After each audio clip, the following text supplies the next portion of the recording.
Hello friends, welcome to வேல் ரோஜன் crime diaries. பஞ்சாப்ல மாலட்டுங்கிற ஒரு சின்ன அழகான ஒரு கிராமம் இருக்கு. அந்த கிராமத்துல சுர்ஜித் அண்ட் குல்தீப் காருங்கிற ஒரு தம்பதிகள் இருந்துட்டு வராங்க. இவங்க ரெண்டு பேத்துக்குமே 70 வயசாகுது. இந்த தம்பதிகளுக்கு ஒரே ஒரு பையன் இருக்கான். அவனோட பேரு குல்விந்தர் சிங். அவனுக்கு 36 வயசாகுது. அவனுக்கு திருமணம் ஆச்சு. அந்த குல்விந்தர் சிங்கோட மனைவியோட பேரு பரம்ஜீத் கார். இந்த தம்பதிகளுக்கு சமீர்ங்கிற 9 வயசுல ஒரு பையன் இருக்கான். ஒட்டுமொத்தத்தில் இந்த சுர்ஜித் அண்ட் குல்தீப்ங்கிற தம்பதிகளுக்கு ஒரு பையன், மருமக, பேரன்ட்டு சந்தோஷமான ஒரு வாழ்க்கையை தங்களுக்கு பிடிச்ச அந்த ரம்மியமான கிராமத்தில் வாழ்ந்துட்டு வராங்க. இவங்க இருந்துட்டு வர்றது ஒரு ஜாயிண்ட் ஃபேமிலி. இவங்களுக்குன்னு ஒரு ஆன்செஸ்டர் ஹவுஸ் இருக்கு. அதில் ஃபர்ஸ்ட் ஃப்ளோரில் இந்த வயசான தம்பதிகள் இருந்துட்டு வராங்க. கிரவுண்ட் ஃப்ளோரில் இந்த பையன், அவங்க மனைவி, அந்த குழந்தைன்னு இருந்துட்டு வராங்க. இவங்க என்னதான் ஃபர்ஸ்ட் ஃப்ளோர் செகண்ட் ஃப்ளோர் இருந்தால் கூட இந்த ஃபர்ஸ்ட் ஃப்ளோரில் வசிக்கிற வயசான தம்பதிகளுக்கு அவங்க எப்படி வீட்டுக்குள்ளே போவாங்கன்னா, வீட்டுக்கு வெளிப்புறமாக ஒரு படிக்கட்டு இருக்குது, அது வழியாக தான் போவாங்க. ஸோ கிரவுண்ட் ஃப்ளோரில் இருக்க இந்த தம்பதிகளை அவங்க எந்த டயத்துலையும் தொந்தரவு பண்ண வேண்டிய அவசியம் இல்லை. ஸோ அந்த மாதிரி தான் 2016 வருஷம் ஒரு நாள் முதல் மாடியில் சுர்ஜித் காருங்கிற நபர் அசந்து தூங்கிட்டு இருக்காரு. அப்போ திடீர்னு ஒரு பஸ்ஸோட ஹார்ன் சத்தம் தொடர்ந்து கேட்டுக்கிட்டே இருக்கு. யார் அவன் காலங்காத்தால வந்து பஸ் இப்படி தொந்தரவு பண்றானே, இவர் அப்படியே இறங்கி வர்றாரு. பார்த்தா ஒரு ஸ்கூல் வேன் நிக்குது. அதாவது இந்த சுர்ஜித் காரோட பேரனை பிக்கப் பண்றதுக்காக அந்த ஸ்கூல் வேன் நிக்குது. அப்ப அந்த வேன் டிரைவர் இவர்கிட்ட கேட்கிறாரு, சார் என்னாச்சு, உங்க பேரன் இன்னைக்கு வரவே இல்லை, வீடு பூட்டி இருக்கு, நாங்களும் ஹார்ன் அடிச்சுட்டே இருக்கோம், எந்த ரெஸ்பான்ஸும் இல்லைங்கிற மாதிரி அந்த டிரைவர் சொல்றாரு. இவரும் எனக்கும் தெரியலங்கிறாங்க. சார் எங்களுக்கு டைம் ஆச்சு, நாங்கள் ரொம்ப நேரம் வெயிட் பண்ண முடியாதுன்னு அந்த ஸ்கூல் வேன் கிளம்பி போயிடுது. இப்போ இந்த சுர்ஜித் காருக்கு பயங்கர குழப்பமா இருக்கு. பிகாஸ் தன்னோட பையன் ஊர்ல தான் இருக்கான், எங்கேயுமே போல. அவன் வெளியூருக்கு வேலை நிமித்தமா போனா கூட மருமக, பேரன்லாம் வீட்டில் தானே இருப்பாங்க. எதுக்காக இவங்க பையனை ஸ்கூலுக்கு அனுப்பலைன்னு இவருக்கு ஒரு டவுட்டு. இப்போ சரி நம்ம போய் பார்க்கலான்னு அவர் கதவை தட்டி பார்க்குறாரு. உள்ள இருந்து எந்த ரெஸ்பான்ஸும் இல்லை. கதவுகள் உள்புறமா லாக் செய்யப்பட்டிருக்கு. இவருக்கு இதுவே ரொம்ப வித்தியாசமா இருக்கு. என்னடா காலைல 8 மணி வரைக்கும் கதவை திறக்கலன்னு இப்படி வீட்டுக்கு பின்புறமா போய் பார்க்குறாரு. அவங்க வீட்டுக்கு பின்னாடி ஒரு பேக் டோர் இருக்கு. பட் அந்த டோர் திறந்திருக்கு. இதை பார்த்தோன்னே இவருக்கு கொஞ்சம் பதட்டம் ஆயிடுச்சு. என்ன அது, ஃப்ரண்டில் பூட்டி இருக்கு, பின்னாடி திறந்திருக்கு அப்படின்னு பதட்டமா இந்த சுர்ஜித் காருங்கிற நபர் தன்னோட பையனோட பேரை சொல்லிக்கிட்டே அந்த வீட்டுக்குள்ள போறாரு. வீட்டுக்குள்ள மயான அமைதி. அப்படி உள்ள போனவருக்கு லிவிங் ரூம்ல பார்த்த காட்சி, ஒரு அப்பா தன்னோட பையனை எந்த நிலைமையில பார்க்க கூடாதோ அந்த மாதிரி ஒரு கொடூரமான நிலைமையில தன்னோட பையனை பார்க்குறாரு. குல்விந்தர் சிங் அப்படி அந்த லிவிங் ரூம்ல மயக்கமா இருக்காரு. அவரோட வாயிலிருந்து பயங்கரமா நுரை வருது. அதாவது இப்ப நம்ம ஒரு பாம்பு கடிச்சாலோ இல்ல விஷத்தை சாப்பிட்டாலோ எப்படி வாயிலிருந்து நுரை வருமோ அந்த மாதிரி ஒரு நுரை வந்திருக்கு. இவர் தன்னோட பையனை போய் எழுப்பி எழுப்பி பார்க்கிறாரு. பட் அப்பதான் தெரியுது தன்னோட பையன் உயிரோட இல்லைன்னு. சுத்தி பார்க்குறாரு. தன்னோட மருமகள் எங்க, பேரன் எங்கன்னு பார்த்தா அந்த வீட்டுக்குள்ள இந்த பையனோட சடலத்தை தவிர வேற எதுவுமே இல்லை. அப்பவே இவருக்கு புரிஞ்சு போச்சு தன்னோட மருமகளும் பேரனும் வீட்டில் இல்லைன்னு. இப்போ இவருக்கு பயங்கர குழப்பமாச்சு. தன்னோட பையன் உயிரோட இல்லைன்னு தெரியுது. கதறி அழுகிறாரு. இவர் போற சத்தத்தை கேட்டு அவங்க மனைவி மேலேருந்து கீழே இறங்கி வர்றாங்க. அவங்களும் கதறி அழுகிறாங்க. பட் இந்த மருமகளும் பேரனும் எங்க போனாங்கன்னு தெரியல. ஸோ இவங்களுக்கு என்ன பயம் வந்துருச்சுன்னா, தன்னோட பையனை யாரோ கொலை பண்ணிட்டு தன்னோட மருமகளையும் பேரனையும் கடத்திட்டு போயிட்டாங்களோ அப்படிங்கிற மாதிரி ரெண்டு பேருமே திங்க் பண்ண ஆரம்பிக்கிறாங்க. இந்த தம்பதிகள் போற அழுகை சத்தத்தை கேட்டு பக்கத்து வீட்டுக்காரங்க வந்துடுறாங்க. என்ன நடந்ததுன்னு கேட்குறாங்க. அப்போ அந்த குரூப்ல இருக்க ஒரு நபர் உடனே இதை பத்தி போலீஸுக்கு தகவல் சொல்றாரு. உண்மையிலேயே குல்விந்தர் சிங் அப்படிங்கிற இந்த நபருக்கு என்ன நிகழ்ந்தது, அந்த வீட்டுக்குள்ள அவர் எப்படி மரணம் அடைஞ்சாரு, அவரோட வாயிலிருந்து எப்படி நுரை வந்தது, இவரோட மனைவி எங்க, குழந்தைகள் எங்க அப்படிங்கிற பலவித குழப்பங்களும் திருப்பங்களும் நிறைஞ்ச பஞ்சாப்ல நடந்த ஒரு வித்தியாசமான ட்ரூ கிரைம் கேஸ் தான் இன்னைக்கு நம்ம இந்த வீடியோல பார்க்க போறோம். அப்படி இந்த குல்விந்தர் சிங்குக்கு என்ன நடந்தது, அவர் குடும்பம் எங்க போயிட்டாங்க அப்படிங்கறத நம்ம தெரிஞ்சுக்கிறதுக்கு முன்னாடி உங்க டைம் 2 செகண்ட்ஸ் எனக்காக ஸ்பெண்ட் பண்ணி என்னோட வீடியோஸ் உங்களுக்கு பிடிச்சிருந்துச்சுன்னா லைக் பண்ணிட்டு கமெண்ட் பண்ணுங்க. இன்கேஸ் என்னோட சேனல் இது வரைக்கும் நீங்க சப்ஸ்கிரைப் பண்ணாம பார்த்தீங்கன்னா மறக்காம சப்ஸ்கிரைப் பண்ணி என்ன சப்போர்ட் பண்ணுங்க. உண்மையிலேயே இந்த வழக்கு பலவித குழப்பங்கள் நிறைஞ்சது. இப்படியெல்லாம் கூடவா இந்த உலகத்துல நடக்கும் அப்படின்னு இந்த வழக்கு நம்ம எல்லாத்தையும் ரொம்பவே ஆச்சரியப்படுத்த போகுது. உண்மையிலேயே இந்த குடும்பத்துக்கு என்ன நிகழ்ந்ததுங்கிறத நம்ம தெரிஞ்சுக்கிறதுக்கு நம்ம பல வருடங்கள் வருடங்கள் பின்னோக்கி பயணம் செய்யணும். கிட்டத்தட்ட ஒரு 10 வருடங்களுக்கு முன்னாடி இந்த குடும்பம் எப்படி இருந்ததுன்னா, இந்த சுர்ஜித் கார் அந்த ஏரியாலே மிகப்பெரிய பணக்காரர். அவருக்கு நிறைய விவசாய நிலங்கள் இருக்கு. அவர் பேர்ல 28 ஏக்கர் நிலம் இருக்கு. அவரோட பையன் குல்விந்தர் சிங் பேர்ல ஒரு 10 ஏக்கர் நிலம் இருக்கு. பட் என்னதான் இவ்வளவு நிலப்புலங்கள் இருந்தா கூட இந்த சுர்ஜித் கார்ங்கிற நபர் சரியா படிக்கல. அதனால அவருக்கு இந்த கணக்கு வழக்கெல்லாம் பார்க்க தெரியாது. எவ்வளவு இன்கம் வருது, எவ்வளவு செலவாகுது அப்படின்னு. அதை யாரு பாத்துக்கிறாங்கன்னா, இந்த சுர்ஜித் காருக்கு குருங்கிற ஒரு தம்பி இருக்காரு. அவர் தான் இந்த பினான்சியல் ஸ்டெப் எல்லாத்தையும் பாத்துக்கிறாரு. சொல்ல போனா இந்த வீட்டுக்கே அவர் தான் ஒரு முதுகெலும்பு மாதிரி இருக்காரு. சோ இந்த ஜாயிண்ட் ஃபேமிலியில யாரெல்லாம் இருக்காங்கன்னா, சுர்ஜித் கார், அவங்க மனைவி, அதுக்கப்புறம் அவரோட தம்பி குருங்கிற நபர், அவரோட மனைவி, குழந்தைகள், அதுக்கப்புறம் குல்விந்தர் சிங். அப்போ குல்விந்தர் சிங்குக்கு திருமணம் ஆகல. இவங்க எல்லாரும் ஜாயிண்ட் ஃபேமிலியா இருந்துட்டு வர்றாங்க. அந்த ஊர்லயே பணக்காரங்க பிசினஸ் பண்ணிட்டு இருக்காங்க. இந்த நேரத்தில் குல்விந்தர் சிங் 1981 வருஷம் தான் பிறக்கிறாரு. அதே ஊர்ல தான் ஸ்கூல் படிக்கிறாரு, காலேஜ் படிக்கிறாரு. அப்படி அவர் காலேஜ் படிச்சுட்டு இருக்கும்போது அங்க படிக்கிறப்போ பரம்ஜீத் கார்ங்கிற ஒரு பெண்ணை மீட் பண்றாரு. அந்த பெண் மேல இவருக்கு காதல் ஏற்படுது. 2 பேரும் உயிருக்குயிரா காதலிக்கிறாங்க. ஒரு ஸ்டேஜ்ல திருமணம் பண்ணிக்கலாங்கிற மாதிரி முடிவு பண்றாங்க. அப்போ இந்த குல்விந்தர் சிங்குக்கு 24 வயசு ஆகுது. தன்னோட காதலை பத்தி தன்னோட வீட்டில் சொல்றாரு. அப்போ வீட்டில் கடுமையான எதிர்ப்பு வருது. அப்போ அந்த வீட்டில் இருக்கவங்க என்ன சொல்றாங்கன்னா, இங்க பாருப்பா, இந்த பொண்ணு நம்மளுக்கு செட் ஆகாது, அவங்க குடும்பமும் நம்மளுக்கு செட் ஆகாது, அதனால இந்த திருமணம் நமக்கு வேண்டாங்கிற மாதிரி சொல்றாங்க. பட் அதே டயத்துல பரம்ஜீத் கார்ங்கிற அந்த பெண்ணோட வீட்டில் இந்த திருமணத்துக்கு உடனே சம்மதம் தெரிவிச்சுக்கிறாங்க. பிகாஸ் இந்த ஊர்லயே அவங்க பெரிய ஃபேமிலி, பணக்காரங்க. பட் அதே டயத்துல பரம்ஜீத் காரோட ஃபேமிலியும் பணக்காரங்க தான். பட் அப்படி இருந்தாலும் பொண்ணு ஆசைப்பட்டா நம்ம ஸ்டேட்டஸுக்கு ஈக்குவலா ஒரு ஃபேமிலி கிடைச்சிருக்கேன்னு அவங்களும் ஓகே சொல்றாங்க. பட் சுர்ஜித் கார் முடியவே முடியாதுங்கிறாரு. பட் குல்விந்தர் சிங், நான் திருமணம் பண்ணிக்கிட்டா இந்த பரம்ஜீத் காரை தான் பண்ணிப்பேன்னு ஒத்த கால நிக்கிறாரு. ஃபைனலா அவரோட பிடிவாதத்துக்கு பலன் கிடைக்குது. வேற வழி இல்லாம சுர்ஜித் கார் இந்த திருமணத்துக்கு ஒத்துக்கிறாரு. ஃபைனலா ஏப்ரல் மாசம் 7ஆம் தேதி 2004 வருஷம் இவங்க 2 பேத்துக்கும் அந்த கிராமத்துல கோலாகலமா திருமணம் நடந்தேறுது. ஸோ இவங்களும் அந்த ஜாயிண்ட் ஃபேமிலியில் ஒரு சந்தோஷமான வாழ்க்கையை ஆரம்பிக்கிறாங்க. ஸோ ஏப்ரல் மாதம் திருமணம் ஆகுது. ஒரு நவம்பர் டிசம்பர் வரைக்கும் இவங்க வாழ்க்கை சந்தோஷமா போயிட்டு இருக்கு.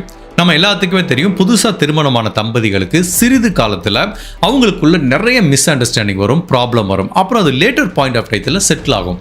அந்த மாதிரி தான் இந்த தம்பதிகளுக்கு திருமணமான சிறிது நாள்லயே கொஞ்சம் ப்ராப்ளம் வர ஆரம்பிக்குது. பட் இவங்களுக்கு வர்ற ப்ராப்ளம் எப்படி இருக்குன்னா, முற்றிலும் வித்தியாசமானது இருக்கு. அந்த ப்ராப்ளத்தோட ஆரிஜின், அதாவது அந்த ப்ராப்ளத்தோட ஆணிவேர் எங்க இருந்து வருதுன்னா, இந்த பரம்ஜீத் காரோட அம்மா அப்பா கிட்ட இருந்தா வருது. அவங்க என்ன மாதிரி டிமாண்ட் பண்றாங்கன்னா, இந்த பரம்ஜீத் கார்ட்ட சொல்லிட்டு, அதாவது தன்னோட பெண் மூலமா மருமகன் கிட்ட நிறைய பணம் வாங்குறதுக்கு முயற்சி பண்றாங்க. அதாவது டைரக்டா கேட்க மாட்டேங்கிறாங்க. அவங்களுக்கு கொஞ்சம் பிஸ்னஸில் லாஸ் ஆயிடுச்சு, பணம் தேவைப்படுது, மருமகன்கிட்ட பேசி ஒரு அமௌண்ட் வாங்கி கொடுமாங்கிற மாதிரி கேட்குறாங்க. ஸோ இவங்களும் பரம்ஜீத் காரும் தன்னோட கணவர்கிட்ட கேட்கறதுக்கு இனிஷியலாக கொஞ்சம் கூச்சப்படுறாங்க. பட் அப்படி இருந்தாலும் தன்னோட அப்பா அம்மாவுக்கு உதவி தேவைப்படுதுன்னு அவங்ககிட்ட கேட்குறாங்க. அவர் என்ன சொல்கிறாரு, சரி ஓகே, ஏதோ ஒரு எமர்ஜென்சின்னு கேட்குறீங்க, நான் தர்றேங்கிற மாதிரி ஒரு நல்ல அமௌண்ட்டு கொடுக்குறாரு. அதுக்கப்புறம் இந்த பரம்ஜீத் காரோட ஃபேமிலி என்ன பண்ணுறாங்கன்னா, தன்னோட மருமகன் ஒரு பொன் முட்டையிடுற வாத்து மாதிரி, இவனுக்கு நிறைய நிலப்புலங்கள் இருக்கு, பணம் இருக்கு, நம்ம இவங்கிட்ட இருந்து நிறைய பணத்தை ஆட்டைய போடலாங்கிற மாதிரி முடிவு பண்ணுறாங்க. அப்போ இந்த பரம்ஜீத் காரோட அப்பாவோட பிசினஸ்ல ஒரு மிகப்பெரிய லாஸ் ஆயிருது. அதை காம்பன்சேட் பண்றதுக்காக அவருக்கு 1 கோடி ரூபாய் பணம் தேவைப்படுது. அப்ப தன்னோட மருமகன்ட்ட போய் கேட்கிறாரு, இல்லைங்க, என்கிட்ட இவ்வளவு பெரிய பணம்லாம் இல்லை, என்னாலாம் தர முடியாது அப்படிங்கிற மாதிரி அவர் சொல்றாரு. அப்போ அந்த மாமனார் என்ன பண்றாரு, இல்ல மாப்பிள்ள, என்னோட பிசினஸ் உங்க பேருக்கு எழுதி வச்சிடறேன், அது பேர்ல நீங்க ஒரு லோன் வாங்கிக்கோங்க. பிகாஸ் இந்த பிசினஸ் இப்ப நம்ம ஸ்கிராப் பண்ணிட்டோம்னா, நான் எவ்வளவு வருஷம் கஷ்டப்பட்டு இதை பில்ட் பண்ணிருக்கேன், அட்லீஸ்ட் ஏன் காலத்துக்கு அப்புறம் இந்த பிசினஸ் நீங்க டேக் ஓவர் பண்ணுங்கிற மாதிரி அவரை ஏமாத்துறாரு. இவரும் சரி மாமனார் சொல்றாரு, மனைவி கிட்ட இருந்து அழுத்தம் அதிகமாகுதுன்னு வேற வழி இல்லாம ஒத்துக்கிறாரு. அப்போ அந்த மாமனாரோட பிசினஸ் மருமகன் பேர்ல ஜஸ்ட் ஒரு நேம் சேக்குக்கு மாத்துறாங்க. அப்போ இந்த குல்விந்தர் சிங் பேர்ல பேங்க்ல 1 கோடி ரூபாய்க்கு லோன் எடுக்கிறாங்க. அப்ப அந்த மாமனார் என்ன பண்ணிருக்கணும், மருமகன் இவ்வளவு ஜெனியூனா லோன் எடுத்து கொடுத்திருந்தா அவரோட பிசினஸ் செட்டில் பண்ணிருக்கணும். அப்படி பண்ணாம அந்த 1 கோடி ரூபாய் பணத்தை வேற விஷயத்துக்காக பணத்தை கண்ணா பின்னான்னு செலவழிக்க ஆரம்பிக்கிறாங்க. கடைசி வரைக்கும் இந்த பிசினஸ் ரெக்கவர் ஆகவே இல்லை. பட் இந்த குல்விந்தர் சிங் தான் இந்த 1 கோடி ரூபாய்க்கு மாசம் வட்டி கட்டிட்டு இருக்காரு. இவர் 1 கோடி ரூபாய் லோன் எடுத்து கொடுத்தது பெரிய விஷயம். பட் அப்படி இருந்தா கூட ஒரு பொன் முட்டையிற வாத்து கிடைச்சிருக்கு, இதை சும்மா விட்டுற முடியுமான்னு அந்த பெண்ணோட வீட்டிலேருந்து அந்த மாமனார் திரும்பவும் வர்றாரு, கொஞ்சம் பணம் கேட்குறாரு. அப்போ அந்த மருமகன் என்கிட்ட பணம் இல்லை, இதுக்கு மேலே என்னால் தர முடியாது, பிகாஸ் கணக்கு வழக்கு எல்லாத்தையுமே என்னோட சித்தப்பா குருங்கிற நபர் தான் பார்த்துட்டு இருக்காரு, ஸோ அவரை மாரி என்னால் எதுவும் பண்ண முடியாதுங்கிறாரு. ஸோ அப்போ தான் பரம்ஜீத் காருக்கும் அவங்க அம்மா அப்பாவுக்கும் என்ன புரியுதுன்னா, ஓகே, இவனோட அப்பாவுக்கு கணக்கு வழக்கு பார்க்க தெரியாது, அதனால தான் இவனோட சித்தப்பா குருங்கிற நபர் தான் கணக்கு வழக்கு பார்த்துட்டு இருக்கான். இப்போ அவனை இந்த வீட்டிலேருந்து காலி பண்ணிட்டோன்னா உண்மையிலேயே இந்த வீட்டை நம்ம ஃபுல்லாக டேக் ஓவர் பண்ணிடலாங்கிற மாதிரி முடிவு பண்ணுறாங்க. பட் அப்படி இருந்தாலும் அவங்க ஒரு ஜாயின்ட் ஃபேமிலி, பல வருடங்கள் அந்த வீட்டில் இருந்துட்டு வர்றாங்க. எப்படி அந்த குருங்கிற சித்தப்பாவை மட்டும் இந்த வீட்டிலேருந்து கிளப்பி விடுறதுன்னு இவங்க எல்லாருமே சேர்ந்து பக்காவா ஒரு பிளான் போட ஆரம்பிக்கிறாங்க. இந்த குருங்கிற நபர் தான் இவங்களோட ப்ராப்ளம் அப்படிங்கிறத டைரக்டா மருமகன் கிட்ட சொல்ல முடியாது. அப்ப என்ன பண்றாங்கன்னா, அவங்க மருமகனுக்கு மறைமுகமா தன்னோட பொண்ணு மூலமா அழுத்தம் கொடுக்க ஆரம்பிக்கிறாங்க.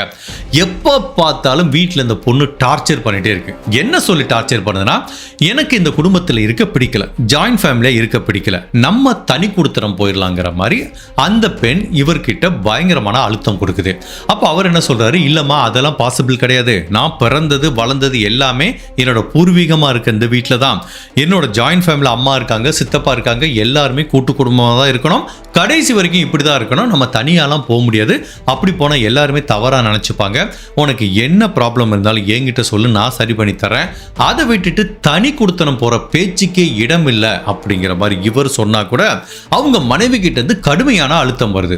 டெய்லி வரும்போது சண்டை போட வேண்டியது, அவன் அப்பதான் கஷ்டப்பட்டு எல்லா வேலையும் முடிச்சுட்டு வீட்டில் வந்து உட்காந்துருப்பான், அப்போ வீட்டில் இல்லாத ஒரு சப்ப மேட்ரை எடுத்து அவங்கிட்ட சண்டை போட்டு அவனை மூட் அவுட் ஆகி நைட்டு அவனை தூங்கவே விடாம பண்றது. இப்படிதான் இந்த மனைவி பரம்ஜீத் காரும் அவங்க அம்மா அப்பாவும் சேர்ந்து இந்த குல்விந்தர் சிங்கிற மருமகனுக்கு ஒரு மிகப்பெரிய மன அழுத்தத்தையும் மன குழப்பத்தையும் கொடுக்கறாங்க. இப்படியே பல நாள் இவங்களோட பனிப்போர் தொடர்ந்து நடந்துட்டு இருக்கு. அதுக்கு ஃபைனலா 2005 வருஷம் விடை கிடைக்குது. ஒரு ஸ்டேஜ்ல பொறுத்து பார்த்த குல்விந்தர் சிங், இவங்க தர டார்ச்சர் தாங்க முடியல, உனக்கு இப்ப என்ன வேணும், தனியா போன அவ்வளவுதானே, சரி வா போலாம் அப்படிங்கிற மாதிரி அவரோட அந்த பூர்வீக வீட்டுக்கு பக்கத்திலேயே ஒரு வீடு எடுத்து தங்கி இருக்காரு. இவர் என்னதான் தனி குடுத்தனம் வந்தா கூட 24 மணி நேரமும் அவரோட நினைவுகள் அந்த பூர்வீக வீட்டை சுத்தியே தான் இருக்கு. அங்க இருக்கிற அவங்க அம்மா அப்பாவையும் சித்தப்பாவையும் நினைச்சிட்டே தான் இருக்கு. அடிக்கடி தன்னோட மனைவியை அவர் சமாதானப்படுத்த ட்ரை பண்றாரு. இங்க பாருங்கம்மா, நம்ம தனியா வந்தோம், 2 பேர் என்ன அனாத மாதிரி உட்கார்ந்துருக்கோம், பட் அந்த வீட்டில் இருந்தா எப்படி இருந்தது, சொந்த பந்தங்களோட எவ்வளவு சந்தோஷமா இருந்தோம், அதனால நம்ம திரும்ப அந்த வீட்டுக்கு போயிடலாமாங்கிறாரு. இவங்க என்ன சொல்றாங்க, முடியவே முடியாது, எனக்கு தனி கொடுத்துருந்தா தான் இருக்கணும், எனக்கு உங்க அம்மா அப்பா கூட பிரச்சனை இல்லை, உங்க சித்தப்பா தான் எனக்கு மிகப்பெரிய பிரச்சனை அப்படிங்கிற மாதிரி இவங்க சொல்றாங்க. அப்படி சித்தப்பா தான் பிரச்சனைன்னு சொல்றதுக்கு காரணம் என்னன்னா, இவனுக்கு தெரியாது, ஏதோ சித்தப்பா கூட மிஸ் அண்டர்ஸ்டாண்டிங்னு குல்விந்தர் சிங் நினைக்கிறாரு. பட் ஆக்சுவலா அவர்கிட்ட தான் மொத்த பணமும் ஹேண்டில் இருக்கிறதுனால இன்னும் இவங்கிட்ட இருந்து பணத்தை கறக்கணும் அப்படின்னா அந்த குருங்கிற நபரை வீட்டை விட்டு வெளியில் அனுப்பணும். இதுதான் இவங்களோட ஸ்ட்ராட்டஜி. ஸோ அதை கொஞ்சம் கொஞ்சமா அப்படியே ஒரு பசு மரத்தில் ஆணி அடிக்கிற மாதிரி இந்த குல்விந்தர் சிங் கிட்ட உங்க சித்தப்பா தான் ப்ராப்ளம்னு சொல்லிட்டு இருக்காங்க. இவருக்கும் என்ன பண்றதுன்னு தெரியல. பட் இந்த டயத்துல அந்த குருங்கிற நபருக்கு தெரியுது, இந்த குடும்பத்துல நான் தான் பிரச்சனையா இருக்கேன், என்னாலதான் அவங்க தனி கொடுத்தனம் போனாங்கிறத புரிஞ்சுக்கிட்டு அவர் என்ன சொல்றாரா, தன்னோட சகோதரர் அதாவது இந்த குல்விந்தர் சிங்கோட அப்பா சுர்ஜித் கார்ட்ட என்ன சொல்றாரு, எனக்கு என்னமோ நம்ம அந்த ஜாயின்ட் ஃபேமிலியில் நான் இருக்கிறதுனால நிறைய பிரச்சனை வருது, நான் ஒன்று பண்ணுறேன், நான் தனியாக வீடு கட்டிட்டு போயிடுறேன், பட் நம்ம பையனை குல்விந்தர் சிங்கை திரும்ப இந்த வீட்டுக்கு கூட்டிட்டு வந்துருங்கிறாரு. இவங்க சுர்ஜித் காருக்கு என்ன சொல்றதுன்னே தெரியல. பட் அப்படி இருந்தாலும் குருங்கிற நபர் இப்போ தனியாக ஒரு வீடு கட்டுறாரு, தன்னோட குடும்பத்தோட அங்கே மூவ் ஆயிறாரு. ஸோ இப்போ இந்த பரம்ஜீத் காரோட குடும்பத்துக்கு எடுத்துக்கிட்டிங்கன்னா அவங்களோட மெயின் ப்ராப்ளமே குருங்கிற அந்த நபர் தான். இப்போ அவர் இல்லையா, ரொம்ப ஹாப்பி ஆயிட்டாங்க, இப்போ எனக்கு ஓகேங்க, நம்ம அங்கே போய் உங்கள் அம்மா அப்பா கூட இருக்கலாம்னு சொல்லி அந்த பூர்வீக வீட்டுக்கே இவங்க திரும்ப வர்றாங்க. பட் அப்பவும் என்ன பண்ணுறாங்க, எல்லாம் சேர்ந்து ஒன்றா குக் பண்ணி சேர்ந்து இல்லாமல் இவங்க கிரவுண்ட் ஃப்ளோரில் இருக்காங்க, அவங்க அப்பா அம்மா ஃபர்ஸ்ட் ஃப்ளோரில் இருக்காங்க.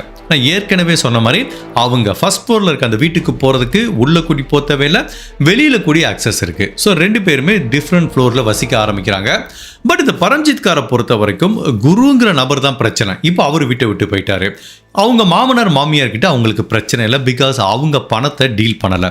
ஸோ இப்போ எல்லா தடைகளும் நீங்கிருச்சு, இப்போ இந்த குல்விந்தர் சிங்கை டார்கெட் பண்ணா நிறைய பணத்தை கறக்கலாங்கிற மாதிரி இந்த பரம்ஜித் காரோட அம்மா அப்பா ஒரு பிளான் போடுறாங்க.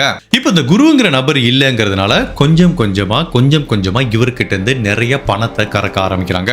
இவர் பிசினஸ்க்கு யூஸ் பண்ற ரொட்டேஷனுக்கு யூஸ் பண்ற நிறைய பணத்தை அபகரிக்க ஆரம்பிக்கிறாங்க. ஒரு ஸ்டேஜ்ல இவருக்கு புரிஞ்சு போச்சு, நம்ம குடும்பம் பழைய மாதிரி இல்ல, முன்னாடி எப்படி சந்தோஷமா இருந்தோம், அம்மா அப்பா சித்தப்பா சித்தி அதுக்கப்புறம் மனைவி எல்லாம் இப்படி புதுசா கல்யாணமாகி வந்தப்போ வாழ்க்கை எப்படி இருந்தது, அந்த மாதிரி ஒரு சந்தோஷமான வாழ்க்கை இல்லை அப்படிங்கிறத இவரால் உணர முடியுது. சித்தப்பா இல்லை, சித்தப்பா வெளியில போனா கூட நம்ம கிட்ட பேச மாட்டேங்கிறாருன்னு இவருக்கு அளவுக்கு அதிகமான மன உளைச்சல் ஏற்படுது. அதுல கொஞ்சமா குடிப்பழக்கத்துக்கு அடிமையாக ஆரம்பிக்கிறாரு. ஸோ இவர் குடிப்பழக்கத்துக்கு அடிமை ஆனதுனால இவரோட நார்மல் கேரக்டரே அஃபெக்ட் ஆகுது. சரியா வேலைக்கு போறது இல்லை, பிசினஸ் பண்றது இல்லை. ஏற்கனவே தன்னோட மாமனாருக்கு 1 கோடி ரூபாய் கடன் லோன் எடுத்து கொடுத்திருக்காரு, அதோட இஎம்ஐ கட்டுறதுன்னு பலவிதமான மன உளைச்சலுக்கு ஆளாகிறாரு. பட் இந்த பரம்ஜித் காரை பொறுத்த வரைக்கும் இவங்களுக்கு அதை பத்திலாம் கவலை இல்லை. தன்னோட அம்மா அப்பா தான் தனக்கு முக்கியம், தன்னோட சகோதரி தான் முக்கியம் அப்படின்ட்டு இவர் வீட்டுல இருந்து கொஞ்சமா பணத்தை எடுக்கிறாங்க. இந்த வீட்டில் இருக்க சில பொருட்கள் ஈவன் பர்னிச்சர் கூட எடுத்துட்டு போறாங்க. அதுக்கப்புறம் சில சமயம் மளிகை ஜாமான் கூட இங்கேருந்து எடுத்துட்டு போய் தன்னோட அம்மா அப்பா வீட்டுக்கு கொடுக்க ஆரம்பிக்கிறாங்க. பிகாஸ் அவங்க அம்மா அப்பா வீடும் பக்கத்துல இருக்கிறதுனால இப்ப இவங்களை கண்ட்ரோல் பண்றதுக்கு யாரும் இல்லைங்கிறதுனால டெய்லி மளிகை ஜாமான்ல இருந்து ஏன் டீ காஃபி பவுடர் வரைக்குமே இவங்க வீட்டுல இருந்து அவங்க அம்மா அப்பா வீட்டுக்கு இந்த பெண்மணி தான் போய் கொடுத்துட்டு வராங்க. சரி ஓகே, நீ உங்க அம்மா அப்பாக்கு பண்ற, பட் புருஷனை ஒழுங்கா பாத்துக்கிறதியா, மாமனார் மாமியாரை ஒழுங்கா பாத்துக்கிறேன்னா அதுவும் கிடையாது. புருஷன் குடிச்சு வீணா போயிட்டு இருக்கான், அதை பத்தி கவலை இல்லை. இந்த டயத்துல இவங்க மாமியாருக்கும் நிறைய டார்ச்சர் கொடுக்க ஆரம்பிக்கிறாங்க. இப்போ உண்மையிலேயே இந்த குல்விந்தர் சிங்குக்கு என்ன பண்றதுன்னு தெரியல. தன்னோட மனைவி சரியில்லை, தாங்கிட்ட பணத்தை வாங்கிட்டு ஏமாத்துறாங்க, தன்னை கேர் பண்ணிக்கிறது இல்லை, இப்போ தன்னோட அம்மாவையும் கேர் பண்ணிக்கிறது இல்லை. பட் அவர் என்ன ஃபீல் பண்றாருன்னா, இதுக்கு எல்லாத்துக்கும் நான் தான் காரணம், நான் தான் ஆசைப்பட்டு இந்த பொண்ணு தான் வேணும்னு வீட்டை எதிர்த்து கல்யாணம் பண்ணிக்கிட்டேன், இப்போ எனக்கு தேவைதான், நான் பண்ண தப்புக்கு தண்டனையை அனுபவிக்கிறேன் அப்படிங்கிற மாதிரி அவரே அவர் மனசை சமாதானப்படுத்திக்கிறாரு.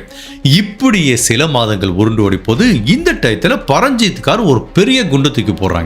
அப்போ அவங்க அம்மா அப்பா மூலமா வந்து என்ன கேட்குறாங்கன்னா, இங்கே பாருங்க மாப்பிள்ளை, ஏற்கனவே எனக்கு 1 கோடி ரூபாய் நீங்கள் வாங்கி கொடுத்தீங்க, ரொம்ப சந்தோஷம். இப்போ பிஸ்னஸ் இன்னுமே கொஞ்சம் ப்ராப்ளமாக இருக்கு, இன்னொரு 80 லட்ச ரூபா அப்படி ஒரு லோன் வாங்கி கொடுத்தீங்கன்னா என்னோட பிஸ்னஸ் எல்லாத்தையும் செட்டில் பண்ணி உங்கள் பேருக்கே எழுதி வச்சிருவேங்கிற மாதிரி திரும்பவும் ஒரு பொய் சொல்கிறாரு.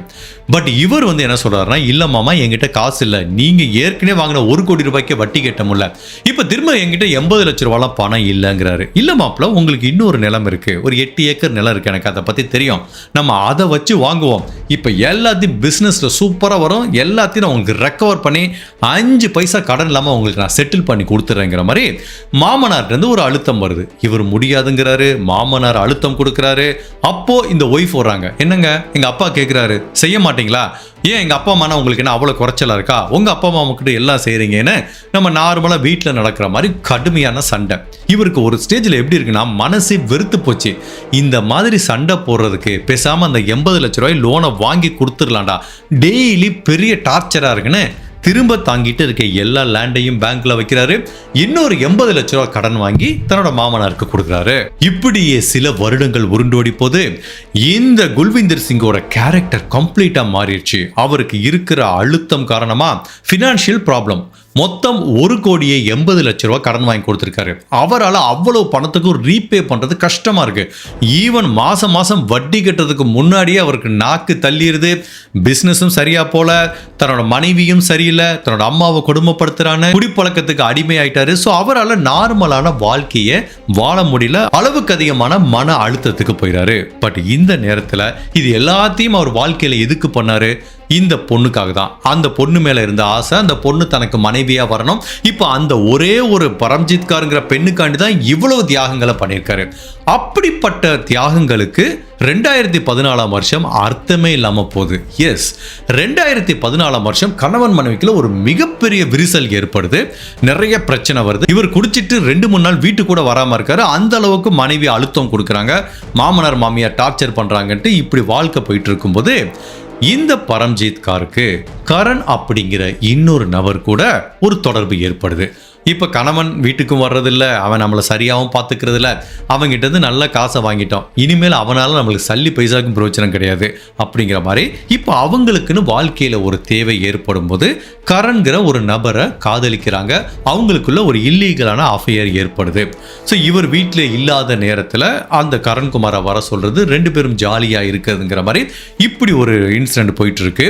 பட் இதை பற்றி ஒரு நாள் இந்த கணவருக்கு தெரிய வருது. அவர் கடுமையான கோபம் வருது, மனைவி கிட்ட கேட்குறாரு. அதுக்கு அவங்க மனைவி ஈஸியாக அவரை ஏமாத்துற மாதிரி ஒரு பதில் சொல்கிறாங்க, டாமினேட்டிங்காக சொல்கிறாங்க. நீ இப்படி குடிச்சு அழிச்சு போயிட்டு இருக்கே, என்னை பற்றி என் குழந்தைய பற்றி நீ கவலைப்பட மாட்டேங்கிறியே, ஒன்னால் இனிமேலுக்கு பிரயோஜனம் இல்லையே, எனக்குன்னு வாழ்க்கையில் ஒரு துணை வேண்டாமா, அதனால தான் எனக்கு அவனை பிடிச்சிருக்குன்னு ஓப்பனாகவே சொல்கிறாங்க. அப்போ ஒரு நார்மல் கணவனுக்குன்னா கோபம் வரும். பட் அப்பவும் சரி, இவரையே தாழ்வு மனப்பான்மையோட நினச்சிக்கிறாரு. நான் ஆசைப்பட்டு கல்யாணம் பண்ணேன், இது ஏன் தப்பு.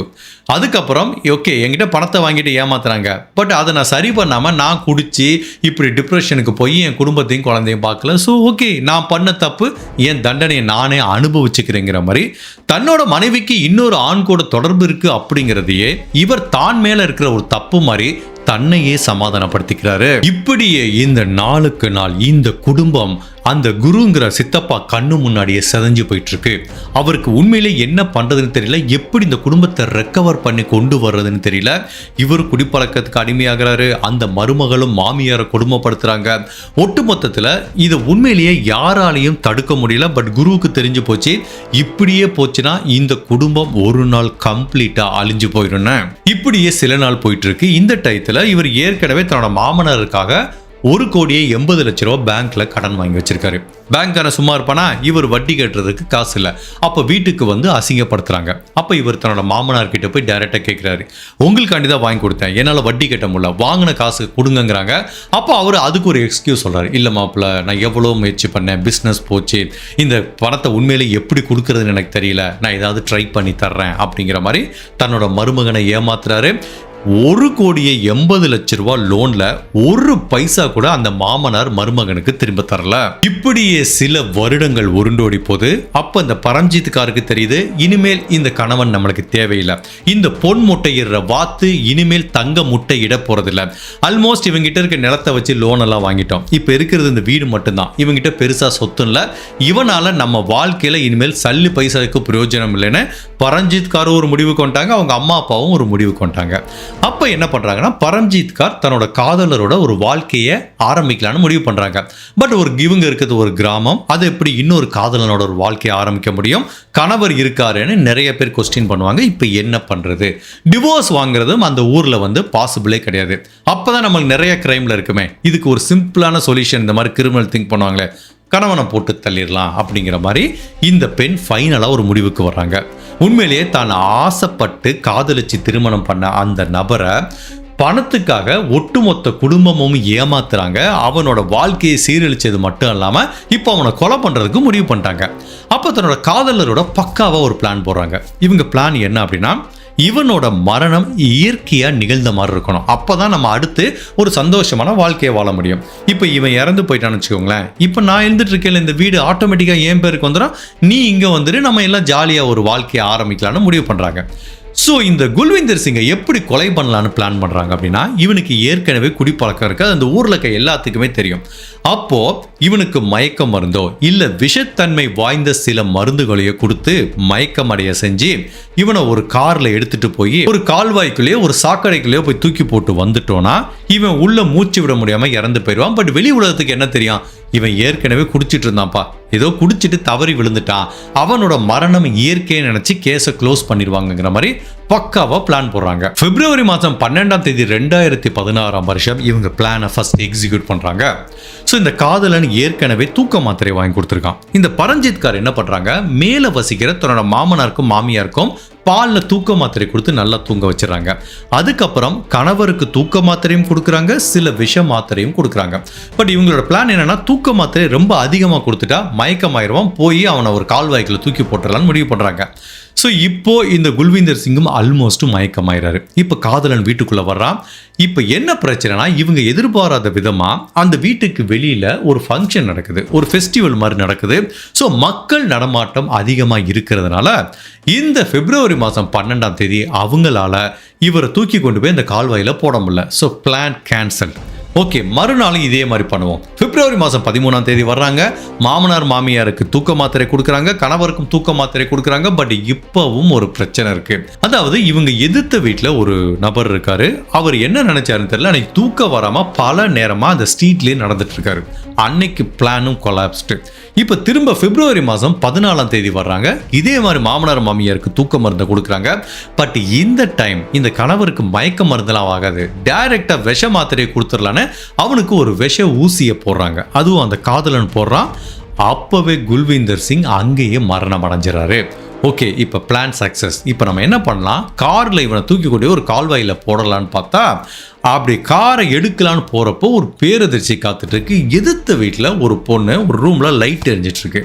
இவங்களுக்கு என்ன பண்ணுறதுனே தெரியல. சரி, எதுக்கும் பாத்ரூம் போகிறதுக்கு லைட்டை போட்டிருப்பாங்க, கொஞ்சம் வெயிட் பண்ணி பார்ப்போம். நைட்டு 1 மணி வரைக்கும் பார்க்குறாங்க, அந்த லைட் ஆஃப் ஆகுது. சரி, ஓகே, இவனை தூக்கி காரில் வைக்கலான்னு கிளம்ப போகிறாங்க. திரும்ப அந்த லைட்டு போடுறாங்க.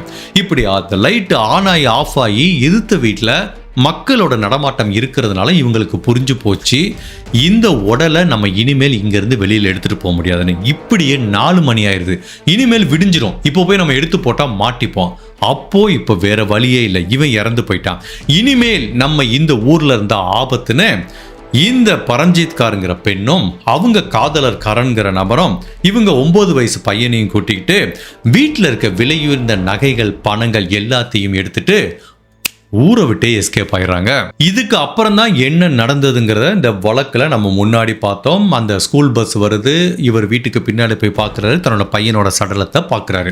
இப்போ உடனே இதை பற்றி போலீஸுக்கு தகவல் சொல்கிறாங்க. இப்போ போலீஸ் என்ன ஃபீல் பண்ணுறாங்கன்னா, உண்மையிலேயே இந்த மருமகளையும் பேரனை யாரை கடத்திட்டு போயிட்டாங்களோ அப்படிங்கிற மாதிரி போலீஸ் நினச்சா கூட இவர் என்ன சொல்கிறாரு, இல்லை சார், என்னோட பையனை அவன் பொண்டாட்டி தான் சார் கொலை பண்ணிட்டாங்கிற மாதிரி சொல்கிறாங்க. அப்போது கொலை செய்யப்பட்ட குல்விந்தர் சிங்கோட கையில் பார்க்கும்போது நிறைய தலைமுடியை பார்க்குறாங்க. That means இவருக்கு விஷ ஊசி போடும்போது அவருக்கு கொஞ்சம் சுயநினைவு இருந்திருக்கு, தன்னோட உயிரை காப்பாத்துறதுக்காக போராடி இருக்காரு. அப்போ அந்த ஊசி போட்ட கொலைகாரனோட சில ஹேரை வந்து அவர் பிளக் பண்ணியிருக்காரு. ஸோ அவரோட கையில் ஹேர் இருக்கு. ஸோ இதை டிஎன்ஏ டெஸ்ட் பண்ணி பார்த்தா உண்மையிலேயே இவர் யாரு கொலை பண்ணியிருப்பாங்கிறத தெரிஞ்சுக்கிறதுக்கு வாய்ப்பு இருக்கு. அதனால அதை ஒரு ஃபாரன்சிக் டெஸ்ட்டுக்கு அனுப்பிடுறாங்க. இப்போ எதுக்காக உங்க மனைவி கொலை பண்ணியிருக்கணும் அப்படிங்கிற மாதிரி போலீஸ் கேட்குறாங்க.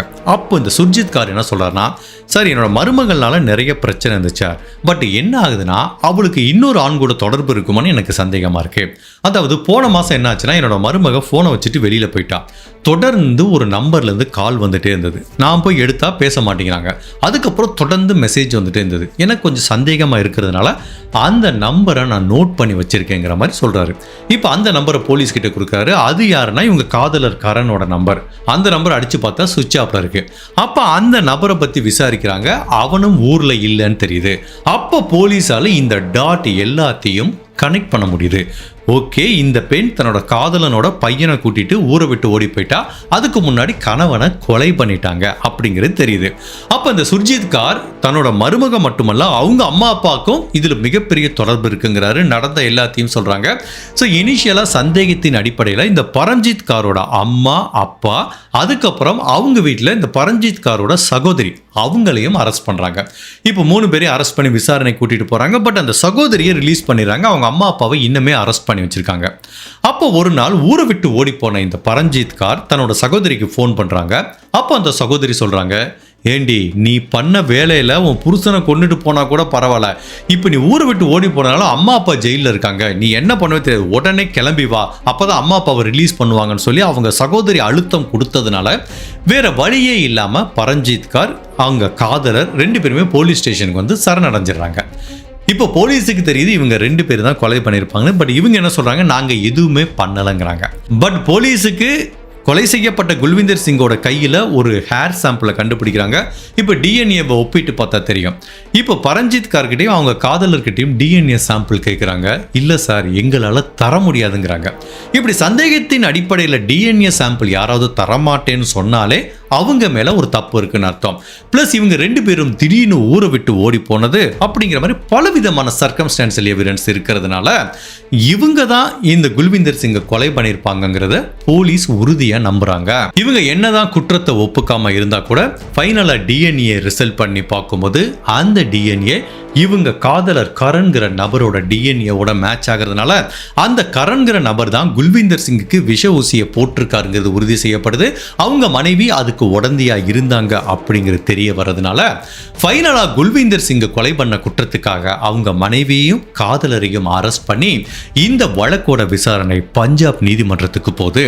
இவங்க டிஃபென்ஸ் டீம் என்னென்னமோ சொல்றாங்க. இல்ல சார், எங்க கிளைண்ட் எல்லாம் கொலை பண்ணல, அவன் ஏற்கனவே குடிகாரன், அவனே ஊசியை போட்டு கொலை பண்ணிட்டான், இல்ல வேற யாரோ பண்ணிட்டாங்க, ஸோ எங்க கிளைண்ட்டுக்கு இதுக்கும் சம்பந்தம் இல்லை அப்படிங்கிற மாதிரி பலவிதமான கம்பி கட்டுற கதையெல்லாம் சொன்னா கூட இங்க பாருங்கப்பா, டிஎன்ஏ ரிசல்ட் மேட்ச் ஆகுது. இவங்க 2 பேரும் ஊரை விட்டு ஓடி போனது அதை விட முக்கியமான விஷயம். அதுவும் வீட்டில் இருக்க நகை பணத்தை எடுத்துட்டு போனதுனால இவங்களோட மோட்டிவ் என்னன்னு கிளியரா தெரியுது. இவங்க 2 பேத்துக்குள்ளேயும் இருக்கிற தொடர்பை பத்தி ஊர்லயும் நிறைய பேர் சொல்லிட்டாங்க. ஸோ எல்லாமே கிளியரா இருக்கிறதுனால இவங்க 2 பேரும் தான் குல்விந்தர் சிங்கை கொலை பண்ணாங்க அப்படிங்கிறது உறுதி செய்யப்பட்டு பஞ்சாப் நீதிமன்றத்தில் இவங்க 2 பேத்துக்கும் ஆயுள் தண்டனை கொடுக்குறாங்க. இந்த தீர்ப்பை கேட்டு பரஞ்சித் கார் கதறி அழுகிறாங்க. கணம் கோட்டார் அவர்களே, நீதிபதி அவர்களே, எனக்கு 9 வயசுல ஒரு பையன் இருக்கான், என்னை விட்டு அவனை பார்க்கறதுக்கு யாருமே இல்லை, என்னோட பையனுக்காண்டியாவது கருணை காட்டி என்னை ரிலீஸ் பண்ணுங்கிறாங்க. பட் நீதிபதி, இங்கே பாருமா, அந்த மாதிரிலாம் பண்ண முடியாது, நாளைக்கு உன் புருஷனுக்கு பண்ணதை உன் பிள்ளைக்கும் பண்ண மாட்டேன்னு என்ன நிச்சயம் அப்படிங்கிற மாதிரி ஒரு கேள்வி கேட்குறாரு. அவங்ககிட்ட இருந்து பதில் இல்லை. ஃபைனலாக இந்த சமீர்ங்கிற 9 வயசு பையனோட கஸ்டடியை அவங்க தாத்தா பாட்டி, அதாவது கொலை செய்யப்பட்ட குல்விந்தர் சிங்கோட அம்மா அப்பா சுர்ஜித் அண்ட் குல்தீப்ங்கிற தம்பதிகள் கிட்ட ஹேண்ட் ஓவர் பண்ணுறாங்க. இப்போ இந்த காதலன் காதலி 2 பேருமே பஞ்சாப் ஜெயிலில் கம்பி எண்ணிட்டு இருக்காங்க. இந்த வழக்கோட விசாரணை இதோட முடிவுக்கு வந்தது. அடுத்து இந்த கேஸை பற்றி நம்ம இதுலேருந்து என்ன டேக்கவே எடுத்துக்கலாம் அப்படிங்கிற மாதிரி என்னோட ஒப்பீனியனை சொல்கிறேன். உங்களுக்கு இன்ட்ரெஸ்ட் இருந்தால் நீங்கள் கண்டினியூ பண்ணலாம். இந்த கேஸை பொறுத்த வரைக்கும் இதில் அந்த பரம்ஜித் கார் அப்படிங்கிற அந்த பெண்ணு மேலே தான் முழு தப்பும் இருக்கு. பிகாஸ் என்னதான் அவங்க அம்மா அப்பா வந்து புருஷங்கிட்ட இவ்வளோ பணம் கேளு, அவனுக்கு இவ்வளவு அழுத்தம் கொடு, இவ்வளோ டார்ச்சர் பண்ணுன்னு சொன்னா கூட இவங்க அம்மா அப்பாவும் முக்கியம், அதே டயத்தில் கல்யாணம் பண்ணிட்டு வந்த அந்த கணவனும் முக்கியம். இவங்க அம்மா அப்பா பணம் கேட்டால் 1 கோடி ரூபாய், 80 லட்ச ரூபா, இப்படி கண்டினியூஸாக தன்னோட அம்மா அப்பாவுக்கு வாங்கி கொடுத்துட்டே இருந்தா தன்னோட புருஷன் என்னவா, அவனுக்கு எப்படி இவ்வளோ கடனை அடைக்க முடியும், நாளைக்கு தன்னோட வாழ்க்கையும் ஆபத்தில் இருக்குமே அப்படிங்கிறத பற்றி எதை பற்றியுமே திங்க் பண்ணாமல் கண்ணை மூடிட்டு தன்னோட அம்மா அப்பாவுக்கு சப்போர்ட் பண்ணியிருக்காங்க. ஜென்ரலாக கல்யாணம் ஆகிட்டு வந்து அம்மா அப்பாவை கைவிடணும் அப்படிங்கிறது இல்லை, பட் பேலன்ஸ்டாக இருந்திருக்கணும். அது மிஸ் ஆயிடுச்சு. கிரீடி, பேராசை, அது இந்த பெண்ணுக்கு மட்டுமல்ல, மெயின் பிரச்சனை இந்த பெண்ணோட அம்மா அப்பாவுக்கு இருந்த பேராசை தான் இந்த ஒட்டுமொத்த குடும்பத்தையே சிதைச்சிருக்கு. ஆப்வியஸ்லி இது ஒரு பிரச்சனையை தொட்டோன்னா அப்படியே அடுத்தடுத்து பிரச்சனை வர்றதான். இப்படி பேராசைப்படுறாங்க, கணவனை ஒரு பிரச்சனைக்கு உள்ளாக்குறாங்க. அதுக்கப்புறம் கணவன் கிட்ட இருக்க ஒரு அஃபெக்ஷன் குறையும் போது கரெக்டாக அந்த இடத்துல ஒருத்தன் ஃபில் பண்ண வர்றான், அவங்களோட ஒரு இலிசிட் அஃபேர் வருது, அப்படியே அவங்களோட போகிறதுக்காக கணவனை போட்டு தள்ளிடுறாங்க. இப்படி தான் எல்லா க்ரைம்லையுமே ஒரு பேட்டர்ன் நடக்குது. ஸோ எந்த ஒரு திருமண வாழ்க்கையை எடுத்த வரைக்கும் என்னோட அனுபவத்தில் சொல்கிறேன், ஹஸ்பண்ட் ஒய்ஃப் 2 பேருமே வந்து ஒரு ஃபேமிலியை பேலன்ஸ்டாக கொண்டு போகலாம். அப்படின்னா இது வந்து என்ன சொல்கிறது, நம்ம இந்த கிராமத்தில் ஓட்டுற மாட்டு வண்டி மாதிரி தான். ஏதாவது ஒரு மாடு ப்ராப்ளம் பண்ணால் கூட அந்த குடும்பம் வந்து கம்ப்ளீட்டாக சிதைஞ்சு போயிடும். இதில் வந்து கணவன் தப்பு, ஆண் தப்பு, பெண் தப்புங்கிறதெல்லாம் நம்ம பார்க்க முடியாது. நம்ம எவ்வளவோ கேசஸ் பார்த்துருக்கோம். இப்போ சில கேசஸில் பார்த்தீங்கன்னா இந்த கேஸை பொறுத்த வரைக்கும் ஒரு பெண் மேலே தப்பு, நிறைய கேஸில் பார்த்தீங்கன்னா ஒரு ஆணுக்கு இன்னொரு பெண்ணோட தொடர்பு இருக்கலாம், அப்புறம் மனைவியை கொலை பண்ணலாம், அந்த மாதிரி எவ்வளோ கேசஸ் பார்த்துருக்கோம். சரி, இந்த இடத்துல நம்ம ஆண் பெண் கணவன் மனைவி தப்புன்னு சொல்ல முடியாது. பட் யார் ஒருத்தராவது ஒரு ரெஸ்பான்சிபிளா இல்லாமல் இந்த மாதிரி தப்பு பண்ணாங்க அப்படின்னா அது ஒட்டுமொத்த குடும்பமும் சிதைஞ்சு போறதுக்கு வாய்ப்பு இருக்கு. ஜெனரலா சொல்லுவாங்க, ஒரு பொண்ணு திருமணமாகி வந்ததுக்கு அப்புறம் கூட மாமனார் மாமியாரை சொந்த அம்மா மாதிரி பார்த்துக்கணும். அது உண்மையிலே கரெக்ட் தான், அது அம்மா மாதிரி தான் பார்த்துக்கணும். பட் அந்த அம்மா மாதிரி பார்த்துக்கும் போது அதை வந்து மிஸ்யூஸ் பண்ணக்கூடாது. மாமனார் மாமியாரை போய் டார்ச்சர் பண்றது, அவங்கள மிஸ்யூஸ் பண்றதுன்னு. ஸோ மருமகளுக்குன்னு ஒரு ரோல் இருக்கும்ல, அம்மா அப்பா மாதிரி பார்த்துக்கணும்னா உங்கள் அம்மா அப்பா மாதிரி நினச்சி தான் பார்த்துக்கணும். அவங்கள எந்த டயத்துலையும் மிஸ்யூஸ் பண்ணக்கூடாது, தவறாக பயன்படுத்தக்கூடாது. இதே இது ஆணுக்கும் பொருந்தும். ஓகே, தன்னோட மாமனார் மாமியாரையும் சொந்த அம்மா அப்பா மாதிரி பார்த்துக்கணும், அவங்களையும் எந்த விதத்திலையும் மிஸ்யூஸ் பண்ணக்கூடாது. பட் இந்த கேஸில் என்ன நடந்திருக்கு அப்படின்னா, இந்த பெண்மணி திருமணமாகி வந்ததுக்கப்புறம் தன்னோட கணவனையும் தன்னோட மாமனார் மாமியாரையும் கம்ப்ளீட்டாக தவறாக பயன்படுத்தியிருக்காங்க, அவங்களோட அம்மா அப்பா தூண்டுதலோட. என்னை பொறுத்த வரைக்கும் திருமணமாகி வந்துட்டோம் அப்படின்னா இந்த கணவன் சைடு இருந்து அவங்க அம்மா அப்பாவோ இல்லை பொண்ணு சைடு இருந்து அவங்க அம்மா அப்பாவோ தேவையில்லாமல் உள்ள மூக்க நுழைக்கிறதுனால இந்த கணவன் மனைவிக்குள்ள நிறைய பிரச்சனை வரும். அதை நான் நிறையா பார்த்துருக்கேன். என்னை பொறுத்த வரைக்கும் இவங்களுக்குன்னு ஒரு குடும்ப ரெஸ்பான்சிபிலிட்டி கொடுத்துட்டா அந்த குடும்பத்தை அவங்க தான் பார்த்துக்கணும். கணவன் மனைவி தான் உட்காந்து பேசணும். ஃபினான்ஷியலாக இல்லை குழந்தைய பெற்றுக்கிறதுலேருந்து அந்த குழந்தைய ஸ்கூலில் சேர்க்கறதுலேருந்து நம்ம எப்படி இன்வெஸ்ட்மெண்ட் பண்ணுறதுலேருந்து இல்லை கடன் ஆச்சுன்னா அந்த கடனை எப்படி அடைக்கிறதுங்கிறத கணவன் மனைவி தான் எடுக்கணும். நல்லதை கெட்டதை அவங்க முடிவு எடுத்துக்கணும். இல்லை எங்களுக்கு கொஞ்சம் உதவி தேவைப்படுதுன்னா அவங்க அம்மா அப்பாட்ட போய் கேட்கலாம், இல்லை சஜஷன் தேவைப்பட்டால் கேட்கலாம். பட் எல்லாத்துக்குமே போய் ஒரு மூணாவது நபர் அம்மா அப்பாவோட முடிவையோ மாமனார் மாமியாரோட முடிவையோ கேட்டோம் அப்படின்னா இந்த மாதிரி லைஃப்ல நிறைய பிரச்சனை வர்றதுக்கு வாய்ப்பு இருக்கு. பிகாஸ் உதவி செய்யறதுக்கும் ஒருத்தவங்களை தவறா மிஸ்யூஸ் பண்றதுக்கும் நிறைய வித்தியாசம் இருக்கு. நம்ம அதுக்காக மாமனார் மாமியாருக்கு உதவி செய்யக்கூடாது, மாமியாருக்கு உதவி செய்யக்கூடாது அப்படின்னு இல்லை. இப்போ ஒரு எக்ஸாம்பிள் எடுத்துப்போம். இப்போ ஒருத்தர் கல்யாணமாகி வர்றாரு, திடீர்னு அவங்க மாமனாருக்கு ஒரு ஹார்ட் அட்டாக் வந்துடுது. அவர் ஹாஸ்பிட்டலில் இருக்காரு, சர்ஜரிக்கு ஒரு 2-3 லட்ச ரூபா தேவைப்படுதுன்னா எமர்ஜென்சிக்கு மருமகன் கொடுக்கலாம், அது கடமை, அதை செஞ்சு தான் ஆகணும். அதுக்காக தேவையில்லாமல் மாமனாரோட ஆடம்பர வாழ்க்கைக்கு அவரோட பிஸ்னஸ்க்கு இவர் 10 லட்ச ரூபா லோன் எடுத்து கொடுக்கணுங்கிற அவசியம் இல்லை. ஸோ ஹெல்ப்புக்கும் தவறாக பயன்படுத்துறதுக்கும் ஒரு மிகப்பெரிய ஒரு லைன் இருக்குது, தின் லைன் இருக்குது. அந்த லைனை நம்ம எல்லாருமே ரெஸ்பெக்ட் பண்ணணும். இந்த பக்கம் இருக்கிற மாமனார் மாமியாரும் ரெஸ்பெக்ட் பண்ணணும், இந்த பக்கம் இருக்க மருமகனும் ரெஸ்பெக்ட் பண்ணணும், இந்த பக்கம் இருக்க மாமியாரும் பண்ணணும், இந்த பக்கம் இருக்க மருமகளும் பண்ணணும். அந்த லைனை கரெக்டாக ரெஸ்பெக்ட் பண்ணிட்டோம் அப்படின்னா எந்த இதுக்குலையும் பிரச்சனை வராது. ஸோ ஹெல்ப் கண்டிப்பாக பண்ணணும். அதே டயத்தில் யாரையுமே சுயநலத்துக்காக பயன்படுத்தக்கூடாது. என்னை பொறுத்த வரைக்கும் இந்த கேஸில் பரஞ்சித் கார் என்ன பண்ணியிருக்கணும் அப்படின்னா, ஒரு ஸ்டேஜில் தன்னோட கணவனை அம்மா அப்பா மிஸ்யூஸ் பண்ணுறாங்க அப்படிங்கிறத தெரிஞ்சுக்கணும். அவங்க அம்மா அப்பா பணம் கேட்டால் உங்களுக்கு எதுக்கு பணம், அத்தியாவசியம்னா எமர்ஜென்சி, மெடிக்கல் எமர்ஜென்சி அந்த மாதிரி கேட்டிங்கன்னா என் கணவர்கிட்ட கேட்டு வாங்கி தரேன், கரெக்டாக திரும்ப கொடுத்துடணும். தேவையில்லாமல் 1 கோடி ரூபாய்க்கு லோனை போடு, திரும்ப 80 லட்ச ரூபாய்க்கு லோனை போடுன்னு என் கணவருக்கு ஏன் அளவுக்கு அதிகமான மன அழுத்தத்தை கொடுக்குறீங்க அப்படிங்கிறத இவங்க தான் அவங்க அம்மா அப்பாட்ட கேட்டு, இது உண்மையிலேயே அவங்க கணவருக்கே இந்த ரிக்வஸ்ட் வந்திருக்கக்கூடாது, அவங்க அங்கேயே ஸ்டாப் பண்ணிருக்கணும். பட் இந்த பெண்மணி பண்ண தப்பு என்ன, அவங்க அம்மா அப்பா கூட சேர்ந்து கண்மூடித்தனமாக அவங்க அம்மா அப்பாவுக்கு உதவி செய்கிறத தன்னோட கணவருக்கு ஒரு மன அழுத்தத்தை கொடுத்து ஒட்டுமொத்த குடும்பத்தையே சிதைச்சிட்டாங்க. அட் த எண்ட் இந்த கேஸ்லேருந்து நம்ம எடுத்துக்க வேண்டிய விஷயம் என்ன அப்படின்னா, நீங்கள் கணவன் மனைவி ஒரு வாழ்க்கையை வாழ ஆரம்பிச்சிட்டீங்க அப்படின்னா நல்லதை கெட்டதோ டிசிஷன் உங்ககிட்ட தான் இருக்கும். இப்போது நிறைய இந்த லீடர்ஷிப் கோல்லாம் சொல்லுவாங்க.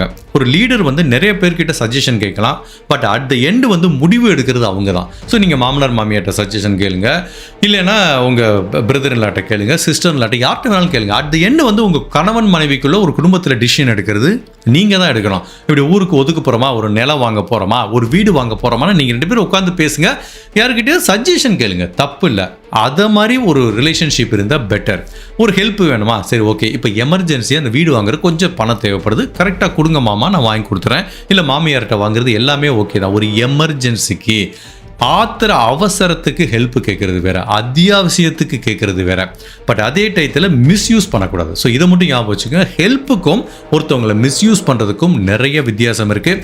அதை பண்ணாமல் இருந்தோன்னா கண்டிப்பாக எந்த ரிலேஷன்ஷிப்பும் ஸ்ட்ராங்காக இருக்கும். ஒட்டு மொத்தத்தில் ஒரு குடும்பத்தில் கணவன் மனைவி யாராவது ஒருத்தர் சரியில்லைன்னா என்ன நடக்கும் அப்படிங்கிறதுக்கு இந்த கேஸ் இன்னொரு சரியான உதாரணம். ஸோ இது வரைக்கும் உங்கள் வாழ்க்கையில் நீங்கள் இந்த தப்பை பண்ணிட்டு இருந்தீங்களோ, உங்கள் அம்மா அப்பாவுக்கு நல்லது செய்கிறேன்னு கேட்டு கணவனை ரொம்ப கொடுமைப்படுத்துனீங்களோ, இல்லை உங்கள் அம்மா அப்பாவுக்கு நல்லது செய்யுன்னு கேட்டு உங்கள் பொண்டாட்டி நீங்கள் கொடுமைப்படுத்துனீங்களோ, தயவுசு இதோடு நிப்பாட்டிருங்க.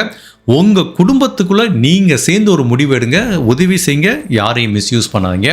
ஹோப்ஃபுல்லி இந்த வழக்குலேருந்து பல வித்தியாசமான விஷயங்கள் நம்ம கற்றுக்கிட்டோங்கிற மாதிரி நினைக்கிறோம். பிகாஸ் நம்ம வாழ்க்கையில் பல விஷயங்கள் சாதாரணமாக கடந்து போவோம், பட் அது தப்பாக ரைட்டாங்கிறது நம்மளுக்கு தெரியாது.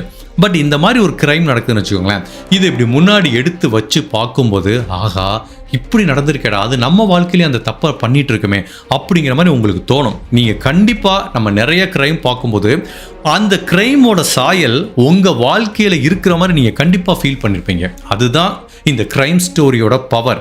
பிகாஸ் இந்த க்ரைம் ஸ்டோரிங்கிறது வந்து ஒரு ஃபிக்ஷன் கிடையாது. நம்ம மைண்டு வந்து பிரெயின் வந்து இந்த ஸ்டோரி எப்படி ப்ராசஸ் பண்ணோம் அப்படின்னா, இது உண்மையிலே நடந்திருக்கு. நீங்கள் வந்து நான் சொல்கிற ஒவ்வொரு சீனையும் நீங்கள் மனசில் கொண்டு வர்றீங்களா, அதுக்கு என்ன அர்த்தம் அப்படின்னா, இது வந்து ஒரு நாவல் படிக்கும்போது வரும், பட் அதில் இருக்க இம்பேக்டை விட இதில் அதிகமாக இருக்கும். ஏன்னா உங்கள் மைண்டு என்ன, மூளை எதை நம்புனா இது உண்மையிலே நடந்தது அப்படிங்கும்போது அதை உங்கள் வாழ்க்கையோட நீங்கள் லிங்க் பண்ணி பார்ப்பீங்க. அதனால தான் நான் சொல்கிறேன், இந்த க்ரைம்லேருந்து நம்ம பல நல்ல விஷயங்களை கற்றுக்க முடியுங்கிற மாதிரி. ஸோ ஹோப்ஃபுல்லி இது வரைக்கும் நீங்கள் இருந்தீங்கன்னா அந்த மாதிரி உங்கள் அப்ரோச்சை மாற்றிக்கோங்க. இந்த கேஸை பற்றி நீங்கள் என்ன நினைக்கிறீங்க? உங்களோட கருத்தை மறக்காமல் இந்த வீடியோவில் பதிவு பண்ணுங்கள். இந்த மாதிரி அனதர் கேஸில் உங்களை சந்திக்கிறேன். Till then, stay safe, take care, bye.